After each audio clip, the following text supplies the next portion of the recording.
Hello and welcome to episode 7 of the NERDcast, and we have our star-studded lineup this time.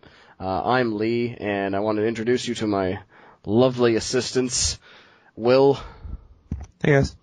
Danny. Hello. And special guest, Mark. Hello. Back from the dead. Not really a special guest. He's just, well, I was just making a joke because he's never on. I understand now. Oh dear. Okay, so we have 2 topics up for discussion. I think we'll start with tube transport first. Yeah. Basically, what we're going to do is sit down and weigh out the pros and cons of pneumatic or some kind of, I don't want to limit it to pneumatic, but tube transport in general. So the first question... Futurama. Yeah. Well, there's other variants of that, but that's basically where the topic came up. Okay, so the first question I'm going to ask is, why are we not using them today? If somebody wants to take that. Technology is not that far ahead yet, or it'll cost a lot of money. It'll cost a lot of money to do it. It's money. Will, do you agree with that? It's a government conspiracy. Yeah, I'm pretty sure it's too expensive at this point. Government conspiracy. I'm leaning more towards government conspiracy. It'll be boring. Okay, so Danny first brought up the technology, so what are some things that are currently in development or have been already implemented in regards to tube transport? I've read a couple articles, and they were talking about, I also linked you guys the video, I don't know if you watched it or at least looked at it, but they were talking about tube transport in regards to through the Atlantic Ocean, so do you think that would be... okay, where do you think the limitations of technology are, Mr. Pessimist over there, Danny? Well, wide scale. If you're doing it on like a wider scale by putting it in like every big city, that's going to cost a lot of money, so it's probably not viable like that. You said something about a video that talked about putting it through the Atlantic Ocean. I find that to be actually more viable because if, like, say if you want to like travel across the Atlantic, or you want to travel across the Pacific, but you're scared shitless of flying, that's only like one long tube across the Atlantic, because, or one long tube across going through a tube underwater isn't terrifying. Is it underwater though? Yeah, it was big, like deep underwater. Because that's totally not terrifying. Oh no, that'd be more terrifying. Okay, I don't know about you guys, but that'd be freaking awesome. Because just what if there was like an out of control shark? Or if there was like a leak?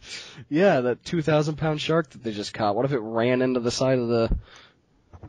Well, okay, that's when you gotta add more science to it by, reinforcing them with some really, really, really powerful and durable alloy or something like that. I don't know. But then there's gonna be some, like, terrorist group, like the underwater guerrilla force, and they're gonna blow it up.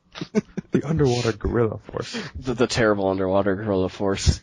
But, basically... Pirates! The way that I found out that they're actually, like, trying to implement tube transport would be like vacuum or pneumatic. So it would be like they basically just vacate the entire tunnel of air, and then because if you push it a little bit, since there's no vacuum or friction, since it would kind of be like magnetized, I guess, so it would hover in the middle, it would just shoot at like the speed of light to the other end. And in that case, no, that won't happen for a while because I don't think our bodies can take that stress. They've said that... I just read an article. Okay, yeah, well, or Mark, sorry. I'm Will. I just read an article. Looking at this, yeah. That's it. No. Like a Florida company is seeking investors for a transport system, blah, blah, blah, zip around vacuum-sealed tubes, reaching speeds of up to 6,500 kilometers per hour. So you'd sit inside a capsule, and then it would shoot you, using frictionless magnetic levitation. Yeah, so basically it would be like they can control the acceleration, right? And I read that basically it would get up to 1 G. You would barely even feel it moving. Yeah, if you do it like gradually, if you wouldn't go from 0 to warp speed, light speed in like 0 to 6,500 miles an hour. Then there would be a bit of problems. You would be goo. You would just vaporize. Yeah. But yeah. The special I watched about it, basically they were talking about fires and how there could be fires in the the thing, but I was like, I don't think that would be at all possible because there's no air in the tube. Yeah, it's a vacuum, isn't it? Yes, you can't have air. fire in a vacuum. Grade 9 science, first thing you learn, fire requires oxygen. So even if there was like a fire in the capsule, I'm pretty sure that you could put it out. Or something along that lines. And even if the tube somehow did magically get caught on fire by some physics-defying fire, it's surrounded by 1,000 feet of water. That's not the best thing to hear, though. Like, there's this physics-defying fire, and you're surrounded by this water that rogue fire that decides to just not care about physics anymore. But I don't know. I think it's a very good idea. I think it could be implemented, but what about as like rapid transport in small cities? So like, let's say in our situation from here to Toronto or something like that. So you could get there in like literally 3 seconds. I would approve of that. I think it'd be a great idea. I'm just wondering. Okay, yeah, go, Mark. No, I was getting angry at the fact that it isn't there yet. I wasn't getting angry at. He's been angry for 8 months in school, so don't act surprised. Tell the story about how this came up. What class was it? GIS? We were discussing GIS. Yeah. That stupid building, the world's worst designed building. Yeah. See, like for our classes, for that one, I think it was Wednesday. We had it on a Wednesday. Our geographic information systems class was on one side of campus, but our next class was on the exact opposite side of campus, and it was literally 10 minutes after our class ended, so we would never make it. So we would literally just sit there and bitch the entire way to our next class about how there's no Futurama-esque tube transport system to have us travel there in less than a second. We also discussed demolishing the building we were in and installing air conditioning, and there was a lot more. I just forget most of it. That stupid building was so bloody warm then. Oh my god, there was one day in there where it was at least 35, 40 degrees. Yeah, you could have cooked like an ice cream cone. Didn't we discuss putting like a water dispenser, like an ice cream dispenser in the front of each seat? Individual seat. Yeah, like on the back of each chair. We discussed that, and then it would also be. I think you brought up putting like a mini TV with headphones in there as well. Oh yeah. So we wouldn't have to listen to class. This seems like we found a way to not do that anyway. We found a way to not do that anyway by not really caring. Yeah. and then there's Mark who talks about how how we don't listen at all, and then I fall asleep one day in class and he hits me and wakes me up and tells me to pay attention. You're not paying attention to not paying attention. Exactly. Dan, you gotta actively participate in not giving a shit. Hey, a little hypocrisy now and then doesn't hurt anyone. So, let's say that somehow we do a test of this and we build our transatlantic tunnel and we test it out and everyone dies. Do you think that we could still use it for goods transporting of food or equipment or something like that? Do you think that would be good? I think what they would do is they would test it out first with food and equipment to see if that's safe, and then they would get a really, really, really big daredevil to try to be the first test subject. James Cameron. Cameron, we get in this. Yeah, we'll get James Cameron in there, and then if he survives, we'll just do more test runs, and then if more people survive, or say there's a really low rate of death, because there's a rate of death in every single transportation system, flying, cars, whatever. So we have to find the acceptable rate of death. 100%. Yeah, unless there's I really would rather prefer if we have transporter technology before we have tube transport. Yeah, because putting you in a vacuum is a lot more complicated than breaking you down to a molecular level and somehow transporting those molecules across some sort of data thing to another transmitter. Yeah, that's easy. And then rebuilding. Yeah, it's more complicated, but it's a lot cooler. Oh, I didn't say that. Just throwing that out there. But you actually kind of broke up when you were talking for some reason. So you broke up. You broke up. Everyone's breaking up. I'm the one that's recording, so you're breaking up. We're all breaking up. But whatever. Yeah, it's fine. How about cost and efficiency? How much do you think a trip of this would cost? Because I read an article that it was, I think, Mark, you read like something similar to that, but it was like 6-person capsules that would be in this thing. So if it's shipping that few people, how much do you think it'll cost for one trip for a like, let's say across the ocean? Oh, man. They could charge whatever they wanted. Yeah, no, but I mean, realistically. Depends on the cost. Like, it was just a vacuum. Whether you're running off electricity or, like, fossil fuels. I would hope it wouldn't be fossil fuels, because then there would be some sort of chance of gas leaking into this vacuum and everyone would suffocate. Yeah, exhaust and yeah. You know, the more I think about it, the more I think this is pretty cost efficient, because there really isn't much to it. Except for, you know, a giant vacuum. I don't know. Yeah. The hardest part would be the actual vacuums. Yeah, like that would obviously cost a lot, but like there's really not a lot of factors you have to take into account. But the way they would do it would be the actual central part of the tube would always be decompressed, and then you would just enter a chamber that would close, and then that would vacuum out, and then you would, until it was the same pressure, and then that door would close. So you wouldn't be vacuuming, you would be vacuuming essentially the area of where the shuttle is. That's pretty much it. Yeah.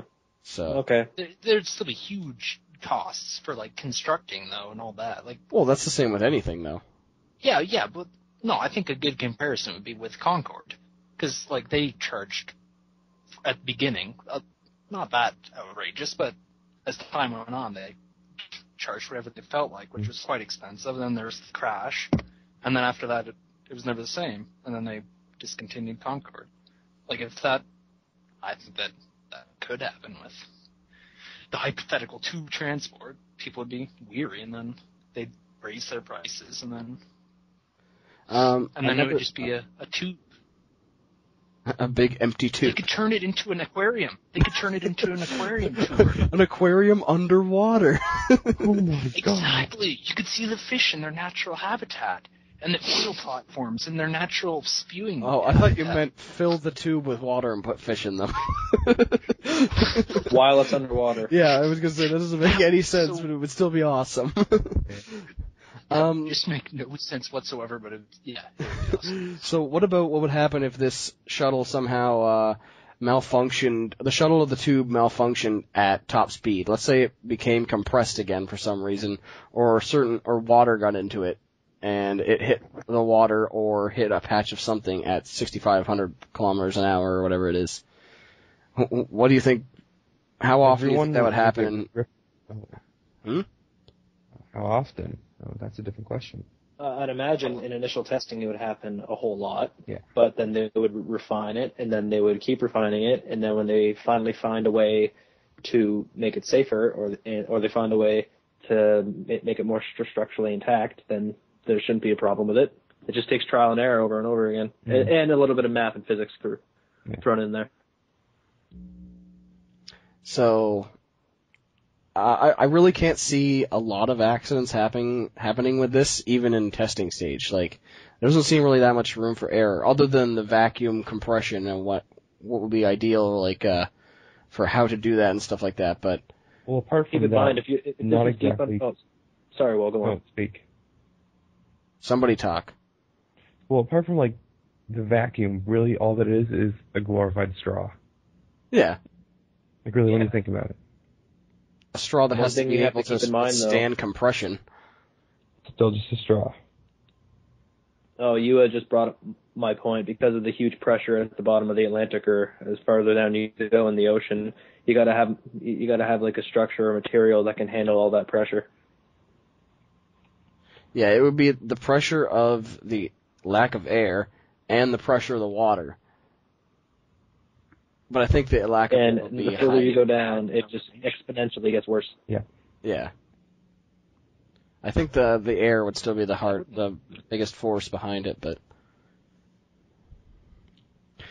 Yeah, because if you take the air out of the tube, it'll want to it'll want to compress upon itself, implode, and then we'd all be mush. Whoa, I don't like this idea anymore. Yeah, I think we found the flaw. But if you manage to get past that, then that's a good idea. Okay, so what about individual tube transport, like a la Futurama? Safer. Really? Do you really want to be slammed against the sides if it's... I don't understand the physics of this. As soon as it hit a turn, you would be crushed. No turns. Just straight line. Plus, not to mention the friction along the tube. You wouldn't be hovering. Vacuum. There's still gravity. If you coated yourself in magnets, and then the outside was coated in magnets as well, it would be super expensive.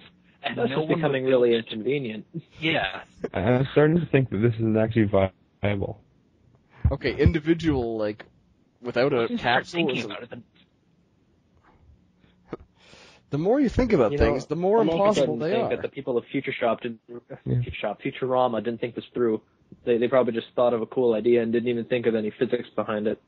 Yeah. So how? Yeah, okay. Did you have something to say, Mark? No, nothing whatsoever. Okay. How do you think that if we did get this mastery and we did have the capability of getting to certain areas almost instantly, how do you think this would change, like, world interaction? If you could get, would people be like, working overseas essentially every day, and you could come back over here and... The world would be more open to everyone. Pretty sure it would turn airplanes into blimps, pretty much. Like, seriously, does anyone actually fly in a blimp anymore for recreation? No. For actual practical transport, no, but... Actually, that's one thing I just thought of. What about security? Yeah, what if this thing blew up in the middle of the... No, I'm talking about, like, customs and stuff. Oh, that too, yeah. They'd have to revamp that. But I'm assuming it would be the same as, like, an airport terminal, right? Yeah, true. Well, you can't really hijack a tube, can you? Yeah. Let's turn this thing around. We're going 6,500 miles an hour. I want you to divert this to Mexico right now. It's more smug than that I think. Woody Allen did a thing on that. He was so drunk that he tried to hijack an elevator and bring it to make it go to Cuba or something like that. It's like the worst Woody Allen ever. Okay, are we pretty much done here? We've I think so.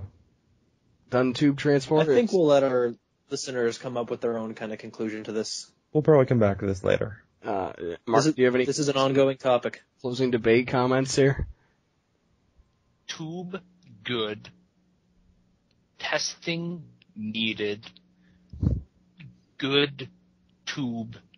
Better world. How eloquent. Sound like a caveman there. Tube, needed. Test, needed. Test. Good. Better world.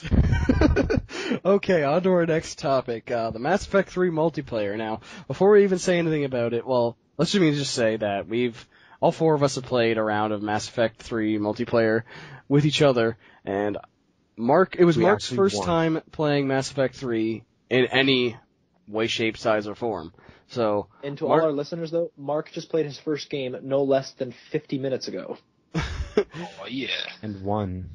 And we won, and he killed people, too. And he saved a few people as well. What did you think of that experience, Mark? It was interesting. Because shooting was fine. But then there's a thing that popped up next to me, and I started hitting it, and that was good. But then something else popped up out of somewhere. I don't remember shooting or hitting it, and it said I killed it. That confused me. That would be the Phantom. Mark was aiming at an assault trooper, and he was being attacked by a Phantom from behind, and we all warned him at once. For those who don't know, Phantom is an invisible enemy. And then he turns around and starts hitting the Phantom. He starts using melee against the Phantom, and then he kills the Phantom. As all of us are shooting at it. Well, somewhere else. Mark kills the most strongest basic enemy from Cerberus. It was awesome. In his first 10 minutes of the game. it was there, and it really surprised me. Okay, so for everyone else, for more than Will, Danny, and I, who have played the game for much longer, what do you think of the overall structure? Do you think it's better or worse when you compare it to other multiplayer games that are out now? I'm liking the entire concept of it. I just kind of wish there were more modes to it. Like instead of just basic survive 11 rounds and you win. I worry that it's going to get really redundant after a while because you do the same thing in every round and they don't really mix it up too often because you're always doing like enable the devices, hack this terminal, assassinate 7 atlases. Yeah, like you do the same thing over and over again. What I like is, but what I do like about it is, Will and Mark didn't play this, but Lee and I played this a lot. It reminds me a lot of the Resistance 2 co-op. If I don't know if Lee thinks the same way, but I find it reminds me a lot of that because there would only be like 10 or 15 like different like things you had to do in the Resistance 2 co-op. The only difference is that it didn't really affect the single player at all. It just gave like different side stories. It does remind me somewhat of the Resistance 2, but there was only 3 classes for Resistance 2, right? Yeah, I know. Spec Ops, the Soldier, and the other one. The only thing this game is missing is the legacy. Well, originally this was supposed to be its own standalone game, right? Yeah, it was supposed to be like a $14.99 downloadable first-person shooter. First person, really? Yeah, it was. They were developing it as just like a standalone game that dealt with I don't know if it was the same thing like set in the Mass Effect 3 story or if it was his own separate story. But Jeff Keighley, the guy from TV and GTTV, he did the final hours of Mass Effect 3 app for the iPad.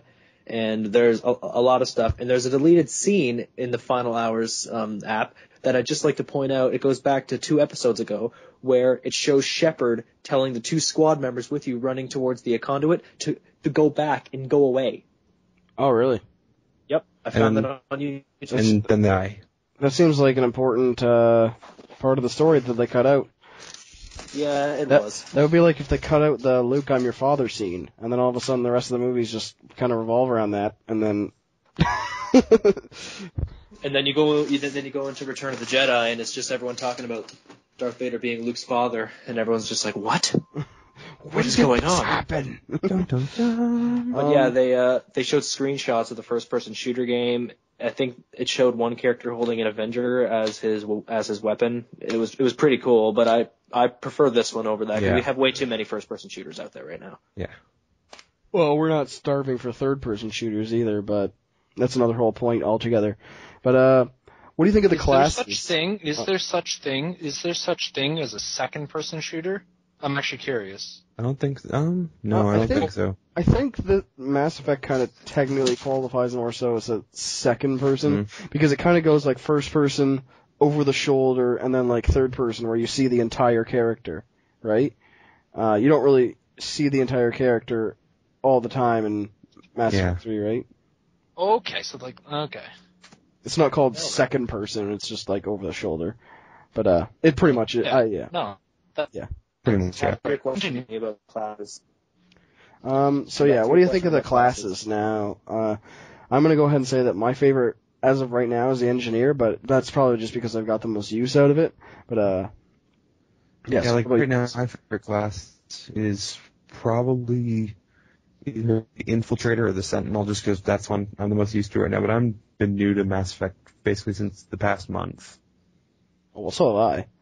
Oh, I mean, like the online. You've been playing it for like a year. The online. I've been new to the entire thing since like last month. Danny, what do you like so far? In terms of multiplayer, I really don't care. Like I first played the multiplayer on Xbox, and I was just a soldier, and the soldier was fine. I've been trying Vanguard, and Vanguard is good. But one thing I really like about the class is that if you're not playing as a human and you're playing as the other races, you get to see abilities and tech powers that you never knew even existed. Yeah. Like I know for the Asari Justicar, they have something called Biotic Sphere. I've never even heard of that before. They use it all the time in the story. Where have you been?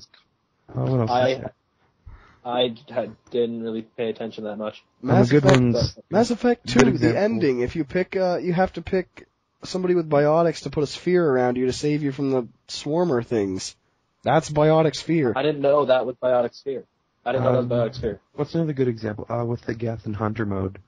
Never knew that ability existed. The Batarian and Sentinel net, or Submission net, Yeah, well, you've never even, like, fought with a Batarian. Like, there's never been a Batarian, option for, a squad member, right? Mm-hmm.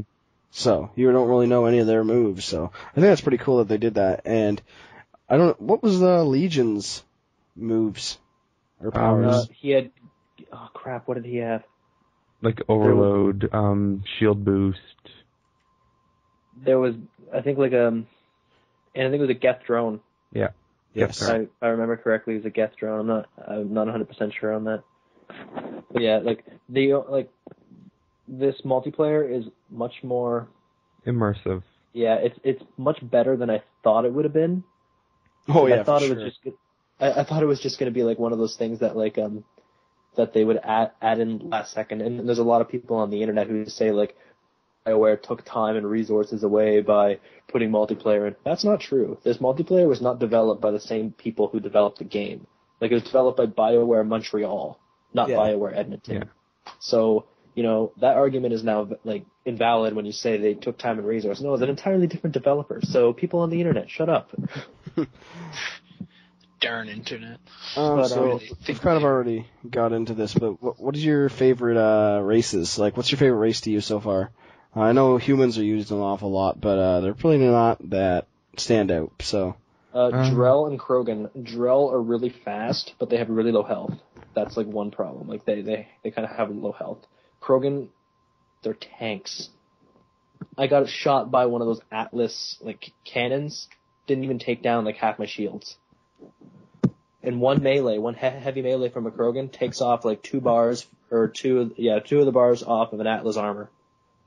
I'm using the Solarian Engineer right now, and I think I haven't used any of the other engineers, but I'm thinking the Solarian's a little overpowered for that class, just because of the energy drain. Yeah, like Lee, you've seen me use my other engineers, right? I've got the other two. The Quarian, and I just saw you use the Geth today. Yeah, like they're really designed more for support roles. That's all I can say. Oh yeah, that's what the engineer is, but. I don't know. Your engineer seems to be doing pretty well as an offensive character. I usually try to sit back and just drain shields and stuff like that, but except for when we all die. Yeah, but I must point out this is a bad topic for Mark because he really doesn't have much to say. Well, if he has anything to add, then he can from his experiences. Impression. Like, I'm level 5. Mark, what did you think of your first experience in this game? It was very good. I killed lots of people. I died a few times. It was about average. Sounds about normal. That's what I thought. What do you think of, I know you don't know a lot about that, but what do you think about, like, using powers and the whole thing like that as compared to, like, gunplay? Mark hasn't unlocked powers yet. I know, but I mean, like, you saw us use powers. I saw Will disappear. Yes. That was cool. That was pretty cool, wasn't it? It's called magic. Well, I thought it was interesting because, I wasn't expecting that. Well, I wasn't expecting to die, first of all, so I wasn't expecting to see Will. And then I saw Will, but then I didn't see Will because he disappeared. It was interesting. I got very confused, and then I came back to life. So what do you think about the enemies? Like, are there any, some that are harder or some that are more diverse? Personally, I find Reapers probably be the hardest and Cerberus to be the easiest. No, I'd say Reapers are hardest, but Geth are the easiest. Okay, yeah. With my Solarian Engineer, Geth are definitely the easiest, but Cerberus are pretty stupid, so. It depends on what you're using, really. Like, because if you can sabotage a Geth Prime, you're kind of set. I can do that. Like, if you're using like a tech character, then Geth are going to be so easy. But if you're using like an Adept, then Reapers are probably going to be a piece of cake. No, because you still got to deal with like a Banshee, and especially when you get to like level 9, there's a Banshee and 2 Brutes coming at you. Mm. Yeah, I definitely noticed that there's a lot more diversity, it seems, in the Reapers than anything else. Like, there really only seems to be like, for the Geth, there's the Troopers, Rockets, Hunters, Pyros, and Prime. That's it, right? Yeah. So, and then what, for everything else, there's at least like twice that. Or maybe not. Yeah, but when you think about how many missions actually had the Geth in this game, it was one little chunk of the actual game itself. Yeah, but that doesn't mean anything. There's still a whole lot of, there's still 2 other games I can draw from, or draw inspiration from, right? So what about the levels? What do you think of the layout for the levels and stuff like that? Some of them are kind of inconsistent and just really cheap. Like Will and I were playing on Tachanka, and some of the places where they put like the hacking terminals, we were just exposed. They put the hacking terminal right in the middle of the map where there's very little cover. Like, whoever programmed that deserves to get kicked in the balls. Remember the one hacking terminal we had, Will? At the bottom of the ramps there? It's the exact same map, just the other side of the map, and it's like perfect. We could probably do the entire game there, actually. We didn't even get shot, I don't think. No, it was amazing. And there was a Banshee, wasn't there? No, I think it was like a couple turrets, I think. Oh, that's right. It had plenty of cover. It was a perfect location. Do you have like a favorite level or a standout level that you think is the best one? I personally like the fire-based Hydra, the Hydro Dam one. Oh yeah. I really like that one. It feels pretty good, diverse. Mark, what did you think of the level you played? I only saw a little area of it. You didn't want me wandering too far. I appreciate that. I do. Well, because when I went away, I died. So. But did you like what you saw? I did. It was very flat, and there were things to hide behind, and there were doorways, and there were, like, not staircases. What's the other thing? Ramps. Ladders. Okay. There's a difference, man. Yeah. No, I liked it. And there's that sort of open area in the middle. Hmm. Am I thinking? Yeah, no, you're right. Remotely close? Right, yeah. And there's a big thing in there, and I shot at it with my sniper. And he did. What level is that called? I have no clue. I know it's like a human colony kind of thing that was in the game. Here, let's find out. But okay, you look that up. But in the meantime, is there any additions you could think? Fire-based Ghost. Fire-based Ghost. All right, just so you can listen back to what Mark said, and hopefully that some areas ring some bells.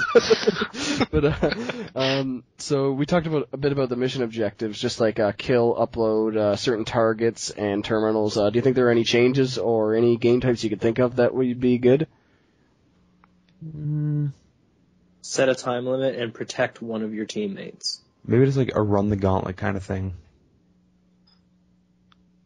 Okay. I was trying to think of some, and I couldn't really think of anything that wouldn't just be a variation of some of the things they already have, so. Because they've thought of most of them, but the one I can think of that I find would be a little bit more interesting and might promote a lot more team play is have one person on your team be like priority, and you have to protect him at all costs, and if that person dies, you immediately lose the game. Alright, or something like, something will pop up and you have to like destroy it by like shooting at it or something like that, and it has really high health, so you have to kill that while killing other things. They could also do with like adding in the shield generators and the barrier generators that are in the single player too. Oh yeah, they could do that. Like just you have to target one of those to be able to move on. They might have those on the gold difficulty, and we haven't tried that yet. Yeah, you got a point. Yeah, we've only played bronze for anyone who's listening, just because we're not really that good yet. Yet. Oh, you should have seen Silver's not that big of a jump, don't worry. Not yet. Not until Mark's better. What do you think about the level up system? Is it good or bad, or? I think it's a bit too easy to actually level up in the early game, and a bit too hard in the actual late game. So you think the curve is a little off? Like Mark in one game went from level 1 to level 5. That's because we won. That's usually what happens when he's a low level. True. But then it's also inconsistent with the power upgrades, because when you reach level 20, you still haven't maxed out your powers yet. Yeah. Well, you shouldn't be able to max out your powers, right? It should have to be a choice. It forces you to choose. That's what Mass Effect's all about.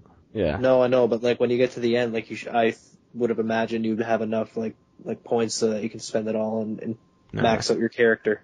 You still have like 3 or 4 levels that are max? You're pretty much indestructible by the time you hit that point anyways. Yes. Pretty much, yeah. Indestructible? Sweet. Oh god. I'm trying to read what I have written here because that doesn't make sense. Points for weapon unlock system. So like the way you have to buy the packs. Do you like the fact that you can just pay to unlock the certain weapons, or you have to grind to get the points? What do you think about that? I think it is worth it, but it's a bit of a letdown, as in Danny's case, where you save up 99,000 points, and then you go and all you unlock is 2 guns and some random supplies, when what you really wanted was that Geth Infiltrator. It's the only thing you want. Geth Infiltrator. I'm like that kid at Christmas who wants like that one thing, but it's too expensive. What about paying for it, though? That you can just pay like $3 for the pack instead and get... It can come in handy. That was like a last-ditch desperation attempt for me, and I would never see myself doing that again. Yeah. Because for all of our listeners who know, we've all spoke about this many times. We're all in school. We all go to like university or college, and we need money, and it's like every dollar is gold to us. Yeah. So spending that money was kind of a pain in the ass, because I need that for lunch on Monday when I go and write my exam and want comfort food after I just vomit. make a sandwich. Isn't it on Tuesday? I have an exam Monday. But it's not the one I have, though. No. Our stats exam is on Tuesday. Sorry for our listeners hearing our school schedule here. Well, I just wanted to be sure. I didn't. It's Tuesday at 9 a.m. What? Yeah, it's like first thing in the morning, so just thought I'd point that out there. Okay, more on topic. Oh, and sorry, Lee, and it's in Iberwin Center, so you're probably gonna get lost. Hate that building. Lee, continue. Just like I don't hate this game. See how I brought that back? Lee, continue. Do you think weapons support powers or powers support weapons? Depends on the class. Yeah, if you're a soldier, the powers support the weapons. If you're a sentinel, you're using your powers every chance you get. Just out of curiosity, am I coming in clear because I'm on the iPhone still? Yeah, you are. You keep getting weird, like where one sentence you'll be all fuzzy and then the next you'll be perfectly clear, but other than that, you're fine. How about now, because I'm right next to the microphone?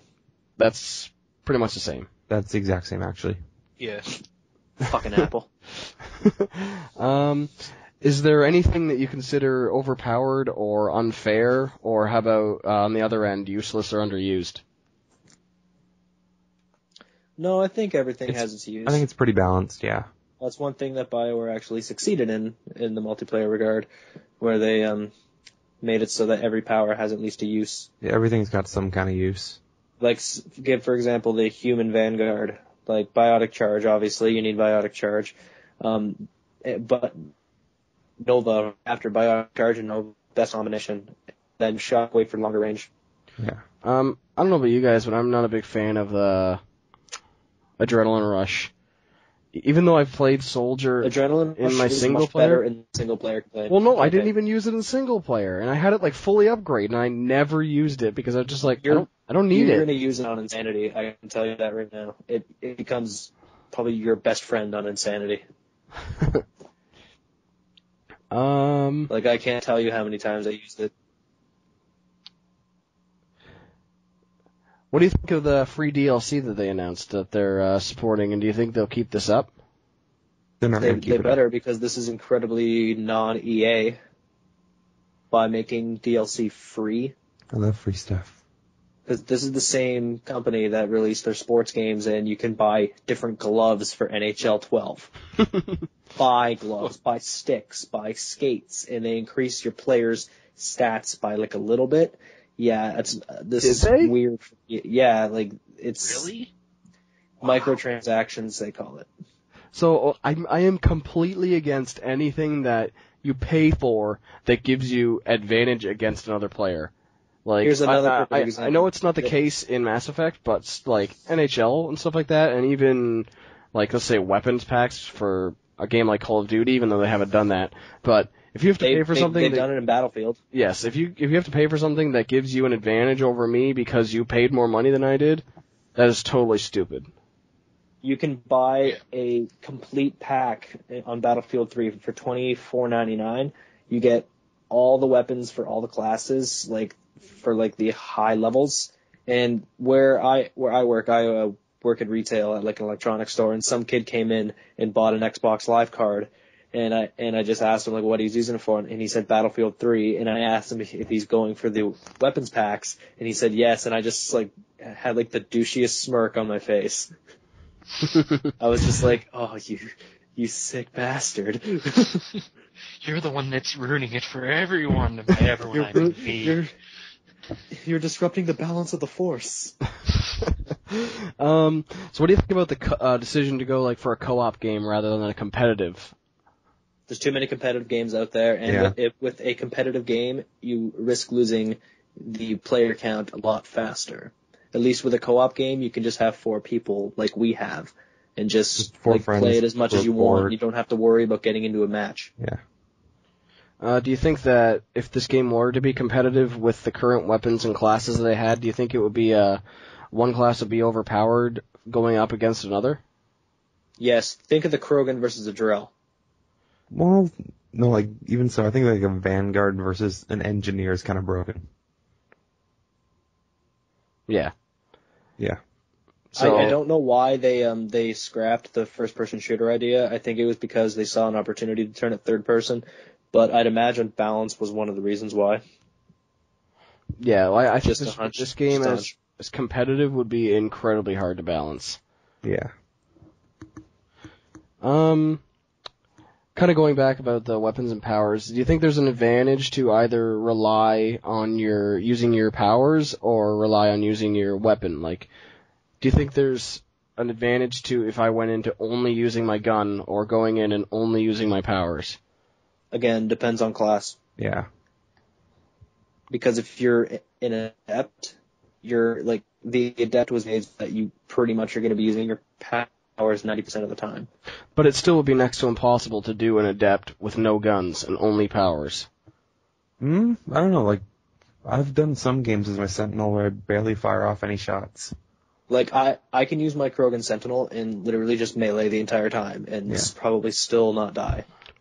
Because that Claymore shotgun I use, it's a pretty long reload. Okay, so what if you use and for the sake of argument, we'll say level 20 for each character. What if you use a level 20 soldier with no power support? Excluding help from teammates. Do you think that if you're a good shot, you should be fine. Versus everything, even with a shield? Yeah, probably. If it would take a lot longer, but yeah. I don't know about that. I think you get killed pretty quick if you were using guns only. Or powers only.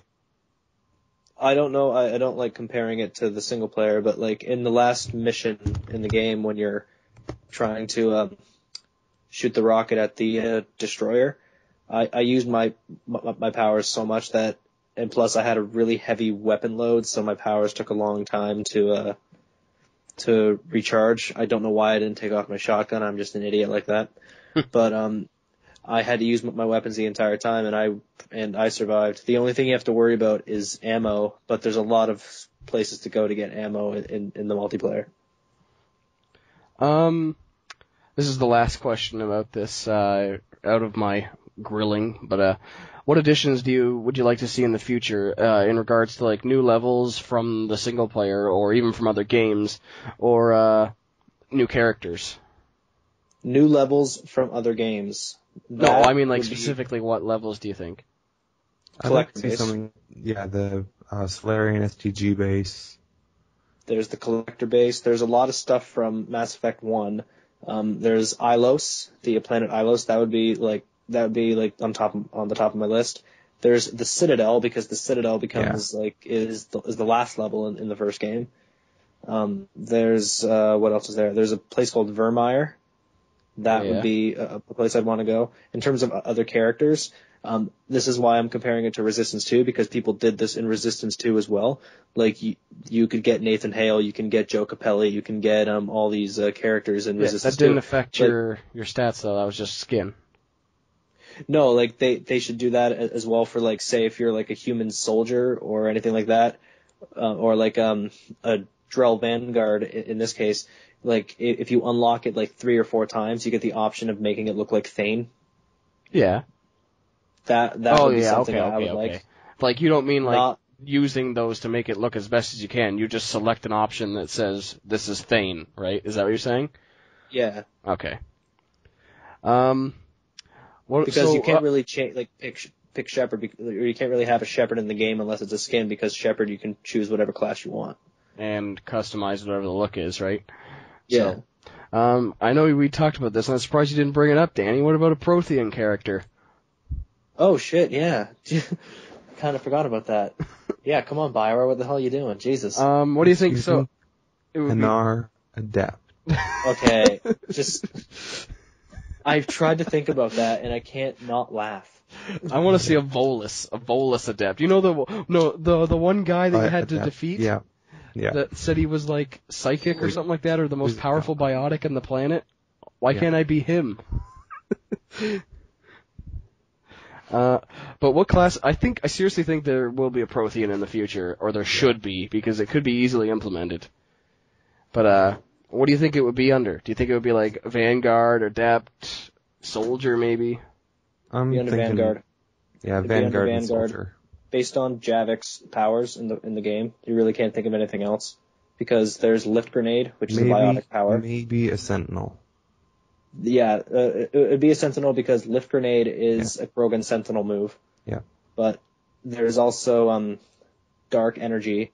There's that virus thing he uses. Slam.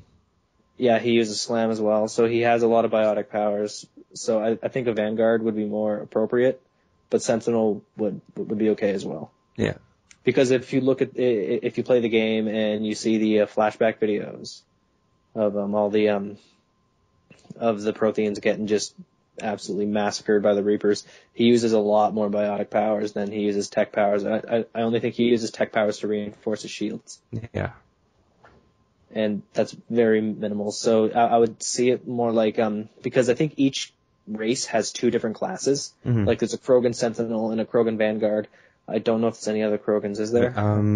Soldier. Yeah. Oh, there's a Soldier as well. Okay, so yeah, Krogan Soldier. So at least they would have maybe a Prothean Sentinel and a Prothean Vanguard, but that's it. Yeah. And on Adept, you don't think? No, because Protheans, they all rely too much on weapons, I saw in the flashback video. And so just to keep it consistent, because most Adepts use really, really, really weak weapons, and the default weapon you get from Javik is the most badass particle rifle I've ever seen. Yeah. Do you think there could be any other characters, realistically, other than your Hanar, that are in the game that are implemented yet? Or other characters? L-Core. Oh, I said realistic, or even other characters that could be moved to another class that aren't in that class yet. Lee, L-Core would be a better tank than a Krogan. Have like a frickin' grenade cannon on his back the entire time? That'd be awesome. L-Core Adept. It screams to shoot biotic powers out of its mouth. One thing that I wondered a while ago is why there's no Drell Infiltrator. Yeah. They're supposed to be assassins. So I think that you can move a Drell Infiltrator there. I even think that you could move Turians into other classes too. You actually asked me that, Lee. You asked me why, when we were talking about Drell, why there wouldn't be a Drell Infiltrator. Yeah, I remember. I don't really think you even saw a Drell Infiltrator at all in any... Thane! Was Thane an Infiltrator or was he a Vanguard? He's an assassin! But what were his powers, though? Biotics, but if you think assassin... He had a cloak? I never saw a cloak in the second game when I used him. Are you sure? Yeah. I'm pretty sure he was primarily just a biotic. Yeah. I don't ever remember seeing him using any tech powers at all. Because you don't have to be a tech a person just to be an assassin. It'd still be cool though. Oh yeah, it'd be cool, but I just don't see it happening. Just invisible kung fu moves all the time. Yeah. You're just randomly getting kicked in the face 100 times and wondering what the hell's doing it, and then you look over, oh, it's a Drell appears out of nowhere. Okay, so overall, what do you think? Is it thumbs up, thumbs down, play, don't play for this? Will, what do you think? I recommend it. play it and hope to God they change a lot or they add a lot in the coming months to keep it fresh, because if they're going to fall into a trap like everyone else does with multiplayer, that if you don't support it, it's just going to get redundant and repetitive. And as much as I play it, I don't play it a lot anymore. Like, just look at Call of Duty. If you just keep it the same for a while, it's just people are going to rag on it for being repetitive, and that's what's happening. Like, it's a lot of fun right now. Like, they added the Resurgence pack, they added all the new classes. If they keep that up consistently, which I'm pretty sure they're gonna do, they're definitely gonna do that, it's gonna be a lot of fun for a long time. Yeah. I think your point is actually the complete opposite, because Call of Duty never really changes other than map packs, which they've totally screwed up with Elite, by the way. That's a totally different thing, but it doesn't really change at all. And people play it until the next one comes out. So I think but that's another debate. Mark, what do you think of the game, what you've played of it so far? People who play Call of Duty are the same people over and over again. Just look at my brother. Yes, but we're starting in the beginning. Call of Duty Elite is stupid. Yeah, I agree. Makes me want to rip off my socks and eat them. But okay, that's not the topic at hand, though. But so, Mark, what do you think about Mass Effect 3 Online so far? Do you want to play some more of it, or? Thus far, I quite liked it. I liked the idea that there aren't not 7 billion, but 20 other people to do things. I like it that there's fewer people, because it makes me feel like I need to do more. Even if I don't do more, it makes me feel like I need to do more. And I feel that that's important. I feel like I'm more helpful, even if I'm not. I feel more important, and I like that. It's a welcome change from Call of Duty. By the way, I don't know if you guys caught this, but my brother just invaded about 5 minutes ago and asked for pizza. So if you got that on recording, that's going to be pretty amusing when I listen to it. I didn't hear it. I did hear some rustling in a voice, but I didn't make anything out of it. Yeah, Matthew came busting. He's like, "Yo, Danny, did you tell me all that pizza?" Okay, so back on topic, because apparently we like getting off of topic in the last 5 minutes. Yeah. But I think my rating it is probably one of the best multiplayer co-op games I've played.